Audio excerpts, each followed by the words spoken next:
sini saya akan membahas tentang infarks cerebral. Definisi dari infarks cerebral adalah subtipe dari stroke iskemik akut yang terjadi karena oklusi dari pembuluh darah cerebellum. Hal ini melibatkan cabang dari sistem vertebrobasilar atau sirkulasi posterior yang terdiri dari SCA atau superior cerebral artery, AICA atau anterior inferior cerebral artery, dan PICA yaitu posterior inferior cerebral artery. Cerebellum sendiri berfungsi untuk mengkoordinasi dari gerakan dan juga keseimbangan. Karena itu untuk gejala khasnya ada ataksia dan juga vertigo. Jadi untuk etiologi dari infarks cerebral sendiri sebagian besar disebabkan oleh aterosklerosis pada sistem vertebrobasilar dan kardioembolisme yang mencakup sekitar 75% dari kasus.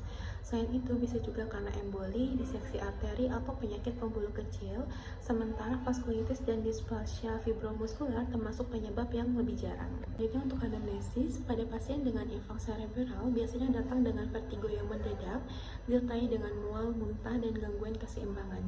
Nyeri kepala juga sering dirasakan di daerah oksipital dan ada juga gejala lain seperti diplopia, dysarthria, dan gangguan berjalan juga bisa ditemukan. Untuk pemeriksaan fisik, terdapat tanda disfungsi dari cerebellar yaitu ada ataksia, dismetria, nystagmus, dan dysarthria. Dan pada kasus yang berat terjadi penurunan kesadaran dan ada tanda keterlibatan dari batang otak. Selanjutnya untuk pemeriksaan penunjang, yang pertama untuk gold standarnya adalah MRI otak atau DWI untuk mendeteksi dini dari adanya infark dan menilai dari perfusi dan apakah ada cedera jaringan. Lalu ada juga MRA yang untuk mengidentifikasi dari obstruksi vaskular dan penting pada oklusi dari arteri basilar. Selanjutnya ada CT scan. CT scan ini berfungsi untuk menyingkirkan dari penyebab dari pendarahan dan digunakan untuk CT scan-nya adalah tanpa kontras. Sensitivitasnya rendah terutama pada bagian fossa posterior. Bila tidak ada MRI, bisa juga digunakan CTA atau CT perfusi. Lalu selanjutnya ada pemeriksaan HINS atau Heat Impulse, Nystagmus, dan Test of Skill untuk membedakan adanya vertigo sentral ataupun perifer. Pemeriksaan tambahannya ada EKG untuk mendeteksi apakah ada fibrilasi atrium, ekokardiografi untuk mencari dari penyebab sumber embolinya, dan laboratorium untuk mengevaluasi secara sistemik. Untuk infarks cerebellar, CT-nya sering false negatif di fase awal karena keterbatasan dari visualisasi dari fossa posterior sehingga MRI lebih diutamakan. Selanjutnya untuk diagnosis ditegakkan berdasarkan anamnesis, pemeriksaan fisik, dan juga pemeriksaan penunjang.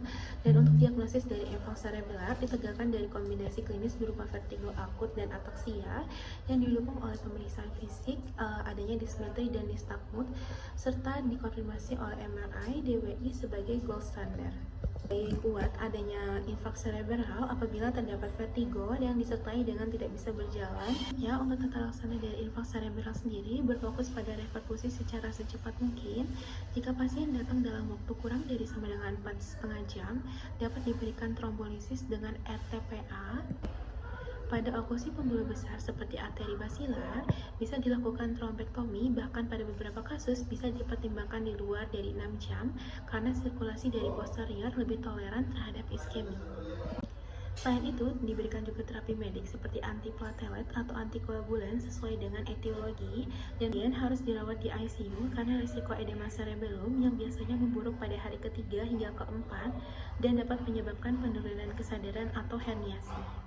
Berat bisa terjadi peningkatan dari tekanan intrakranial yang diperlukan pada tindakan bedah seperti dekompresi dari suboccipital atau ventriculostomy.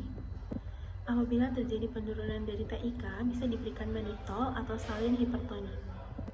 Untuk indikasi dari trombolisis sendiri adalah usia lebih sama dengan 18 tahun, ada stroke iskemik dengan defisit yang jelas, dan onsetnya di bawah sama dengan 4,5 jam.